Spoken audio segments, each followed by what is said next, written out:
પાલનપુરના નવયુગલે pre wedding શૂટને બનાવ્યું સેવા wedding. આજના યુગમાં લગ્ન પહેલાં પ્રી વેડિંગ શૂટ એક અનિવાર્ય ટ્રેન્ડ બની ગયો છે. યુવા જોડાઓ લાખો રૂપિયાનો ખર્ચ કરીને સુંદર રિસોર્ટ્સ, દરિયા કિનારા કે વિદેશી લોકેશન પર ફોટોશૂટ કરાવતા હોય છે. પરંતુ બનાસકાંઠાના પાલનપુરમાં રહેતા મિત વ્યાસ અને તેની જીવનસંગીની બનવા જઈ રહેલી બંસરીએ આ જાકમજાળથી દૂર રહીને પોતાના જીવનની નવી શરૂઆત માટે એક અત્યંત પ્રશંસનીય માર્ગ પસંદ કર્યો છે. લગ્નના આડે માત્ર 10 દિવસ બાકી હતા ત્યારે આ નવયુગલે કોઈ ફિલ્મી સેટને બદલે પાલનપુર સિવિલ હોસ્પિટલની પસંદગી કરી. તેઓ હાથમાં કેમેરા લઈને નહીં, પણ સેવાના ભાવ સાથે દર્દીઓ વચ્ચે પહોંચ્યા હતા.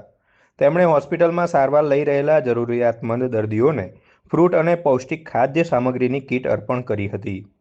એકચ્યુઅલીમાં આ આઈડિયા મારા સાસરી પક્ષ તરફથી હતો અને મારા મમ્મી પપ્પાએ પણ એ આઈડિયાને વધાવ્યો અને કહ્યું કે હા, આ એક સારી વસ્તુ છે. આમ તો ભારતીય સંસ્કૃતિમાં આપણે જેમ આ પ્રી વેડિંગની ને બધી પશ્ચિમીય સંસ્કૃતિ છે, પણ ભારતીય સંસ્કૃતિ જે છે એના માટે આપણે આ પરોપકારની ભાવના આપણે રાખવી જોઈએ.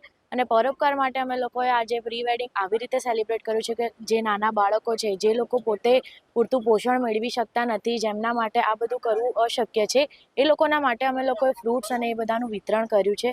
અને એના માટે અમે લોકો અહીંયા આજે બનાસ મેડિકલ કોલેજમાં હોસ્પિટલમાં આવ્યા છીએ, જ્યાં અમે લોકો ફ્રૂટ્સ અને એનું વિતરણ કરીને આ એક સારો સંદેશ સમાજને મળે એના માટેની અમારી ભાવના છે. ગણતરીના દિવસોમાં હવે તમારા લગ્ન છે ને અત્યારે તમે સિવિલમાં છો, કેવું લાગે છે? આ સારું લાગી રહ્યું છે. એક આમ અંદરથી સેટિસ્ફેક્શન મળી રહ્યું છે કે આ જે કંઈ પણ અમે કર્યું છે, અમે પ્રી વેડિંગના વિરુદ્ધ નથી, પણ અમે એક આ પ્રકારનો ચીલો પાડવા માગી રહ્યા છીએ કે આ રીતે પણ પ્રી વેડિંગ થઈ શકે છે. અમે એવું કહેવા નથી માંગતા કે પ્રી વેડિંગ ન કરાવો, પણ પ્રી વેડિંગ તમે આ રીતે પણ બીજાને મદદ કરીને પણ કરાવી શકો છો, એવી અમારી ભાવના છે. આ સેવા કાર્ય દરમિયાન જ લેવાયેલી તસવીરો તેમના પ્રી વેડિંગ શૂટનો યાદગાર હિસ્સો બની ગઈ. મિત અને બંસરીની આ સેવા માત્ર હોસ્પિટલ સુધી મર્યાદિત ન રહી, તેમણે સમાજના વંચિત વર્ગો માટે પણ સંવેદના દાખવી.